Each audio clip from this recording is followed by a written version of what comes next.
Sonam smart शिलाई चॅनलमध्ये मी सोनम तुम्हा सर्वांचं अगदी मनापासून स्वागत करते।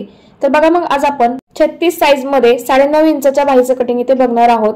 त्यामुळे अजिबात व्हिडिओ स्किप करू नका, व्हिडिओ शेवटपर्यंत बघत राहा। पहिल्यांदा आपण बाहीची घडी टाकून घेऊया। तर बाहीची घडी टाकण्यासाठी बघा आपण या पद्धतीने फ्रंट नेकचं कटिंग करून घेत असतो, बरोबर। कोणत्याही पॅटर्न मध्ये किंवा कोणत्याही साइज मध्ये आपण या पद्धतीने पहिल्यांदा कटिंग करून घेत असतो। सेम त्या पद्धतीने इथे मी कटिंग करून घेतलेलं आहे। तर बघा मग आपण या पद्धतीने कटिंग करून घेतल्यानंतर आपण इथे छातीचा चौथा भाग प्लस 1.5 इंच शिलाई मार्जिन घेत असतो, बरोबर। तर आपल्याला हे अंतर मोजून घ्यायचं आहे। तर बघा मग टेप या पद्धतीने ठेवायचा आहे आणि टेपने मोजून घ्यायचं आहे। तर इथे 10.5 इंच येत आहे, बरोबर। 10.5 इंचातून आपल्याला अर्धा इंच मायनस करायचं आहे, म्हणजे किती येतात 10 इंच, बरोबर। तर 10 इंच ही आपली बाहीची घडी येणार आहे, आलं लक्षात। पुढील भागाचं कटिंग करताना तुम्हाला काय करायचं आहे, आपण इथे बघा छातीचा चौथा भाग प्लस 1.5 इंच शिलाई मार्जिन घेत असतो, बरोबर। आता 36 चा चौथा भाग इथे मी 9 इंच घेतलेला आहे, बरोबर, आणि प्लस 1.5 इंच शिलाई मार्जिन ते मी घेतलेला आहे।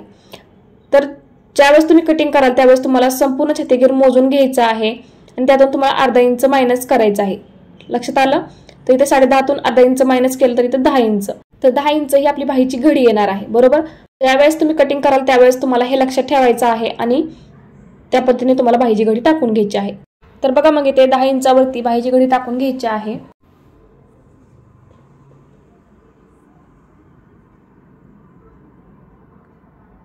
तर बघा मग वरती 10 इंचावरती मार्किंग केलेलं आहे आणि खाली सुद्धा मी 10 इंचावरती मार्किंग करून घेणार आहे। आणि इथे सरळ लाईन ड्रॉ करून एक्स्ट्रा जो पेपर आहे तो इथे मी कट करून घेणार आहे, जेणेकरून बाकीची मापे टाकायला आपल्याला अगदी सोपं जाईल। बाही कटिंग करण्याची अगदी सोपी आणि परफेक्ट पद्धत तुम्हाला इथे मी दाखवत आहे। मी स्वतः ह्या पद्धतीने कटिंग करत असते बाहीचं, त्यामुळे तुम्ही सुद्धा नक्कीच या पद्धतीने बाहीचं कटिंग करून बघा, बाही तुम्हाला अजिबात कमी पडणार नाही। तर बघा मग इथे एक्स्ट्रा जो पेपर आहे तो इथे मी कट करून घेतलेला आहे। आता बंद बाजू करून आपल्याला बाहीची उंची टाकून घ्यायची आहे, बरोबर। आता 9.5 इंच आपण बाहीची उंची घेतलेली आहे, तर इथे 9.5 इंचावरती मार्क करायचं आहे। सेम ह्या साइडला सुद्धा आपल्याला 9.5 इंचावरती मार्किंग करून घ्यायचं आहे।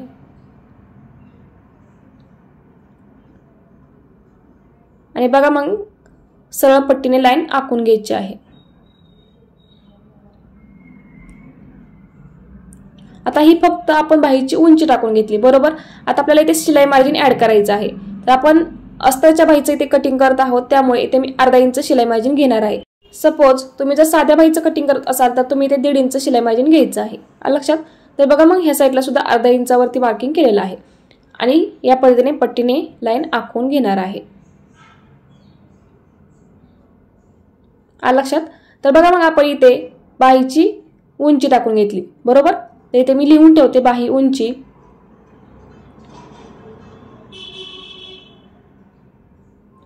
त्यानंतर आपण इथे खाली अर्धा इंच शिलाई मार्जिन घेतलेला आहे, बरोबर। तर इथे लिहून ठेवते शिलाई मार्जिन। त्याचबरोबर आपण इथे बाहीची घडी सुद्धा टाकून घेतली, बरोबर। आपण बाही घडीची अगदी सोपी पद्धत इथे बघितलेली आहे। तर बघा मग इथे लिहून ठेवलेला आहे मी बाही घडी। तर बघा या पद्धतीने आपण बाहीची घडी, बाहीची उंची आणि अर्धा इंच शिलाई मार्जिन घेतलेला आहे। आता आपल्याला इथे कॅप हाईट टाकून घ्यायची आहे, बरोबर। आता कॅप हाईट कशी करायची, ज्या वेळेस तुमचा छाती घेर 35 इंचाच्या पुढे असेल, किती 35 इंचाच्या पुढे असेल, त्यावेळेस तुम्हाला इथे कॅप हाईट ही 3.5 इंच घ्यायची आहे। 35 इंचाच्या पुढे अगदी कितीही तुमचा छाती घेर असू देत, तुम्हाला इथे कॅप हाईट 3.5 इंच टाकायची आहे, आलं लक्षात। तर बघा मग दोन्ही साइडला 3.5 इंचाचं मार्किंग इथे मी केलेलं आहे आणि बघा या पद्धतीने पट्टीने सरळ लाईन आखून घेणार आहे। आता यानंतर आपल्याला दंडघेराचं माप टाकून घ्यायचं आहे। जेवढा पण तुमचा दंडघेर असेल तेवढं तुम्हाला इथे मार्किंग करायचं आहे। तर इथे मी 5 इंच दंडघेर घेतलेला आहे, तर इथे 5 इंचावरती मार्किंग केलेलं आहे आणि 1.5 इंच शिलाई मार्जिन घ्यायचं आहे। जेवढं पण तुमचं दंडघेर असू देत, दंडघेर प्लस तुम्हाला इथे 1.5 इंच शिलाई मार्जिन घ्यायचं आहे, आलं लक्षात। आणि बघा मग या पद्धतीने तिरकी लाईन जोडून घ्यायची आहे, लक्षात आलं। तर बघा आता ह्या पॉइंट पासून आपल्याला 1 इंचावरती मार्किंग करायचं आहे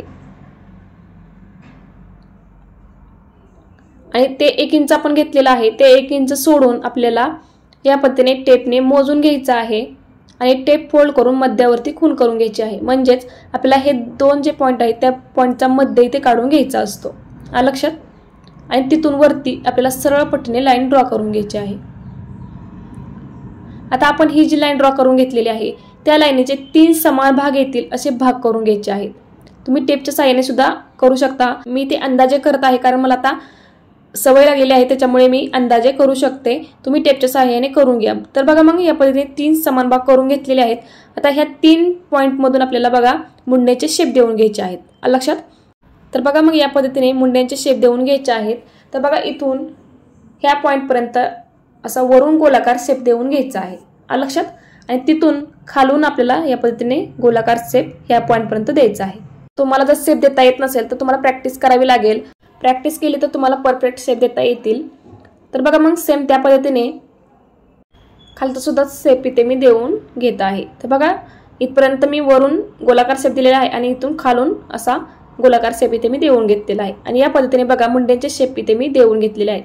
तर बघा मग या पद्धतीने आपण बाहीचं कटिंग करून घेतलेलं आहे। तुम्हाला पुन्हा एकदा मी रिपीट करते म्हणजे तुमच्या लक्षात येईल की आपण कशा पद्धतीने मापे टाकलेली आहेत, बरोबर।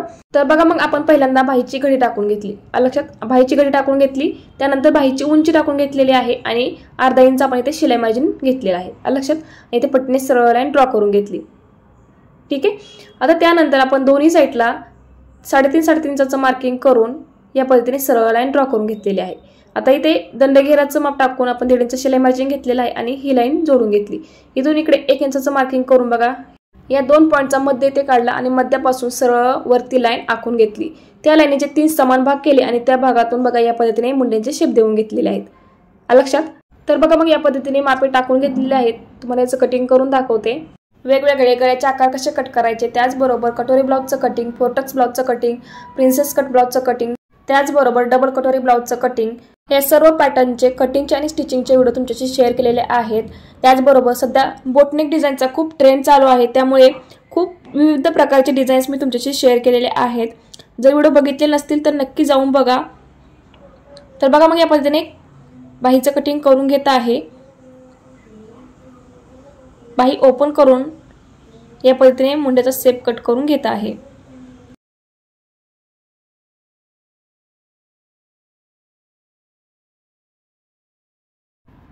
तर बघा मग या पद्धतीने बाहीचं कटिंग करून घेतलेलं आहे।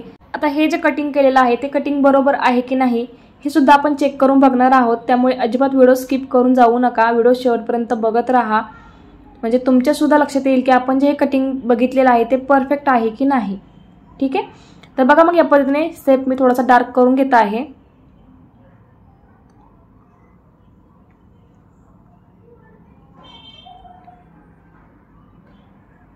तर बघा मग 36 साईजचं आपण इथे कटिंग करून घेतलेलं आहे।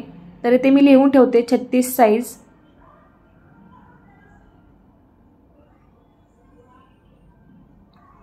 तर बघा आपण हे जे कटिंग केलेलं आहे ते परफेक्ट आहे की नाही हे आता आपण चेक करून बघूया। तर बघा मग इथे फ्रंट नेकचं कटिंग घेतलेलं आहे। तर हे आपण 36 साईजचं कटिंग करून घेतलेलं होतं।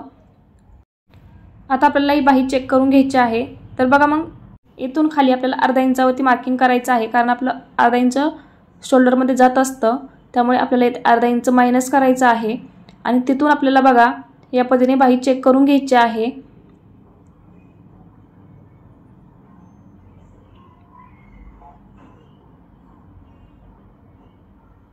तर बघा या पद्धतीने बाही ठेवून घ्यायची आहे।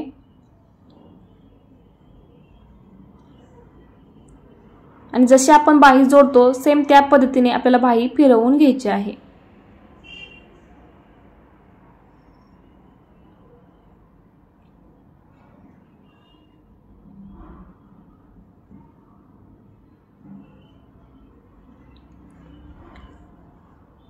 तर बघा जशी आपण बाही जोडतो सेम त्या पद्धतीने इथे मी चेक करून घेतलेला आहे। तर बघा अगदी परफेक्ट आपली इथे बाही आलेली आहे।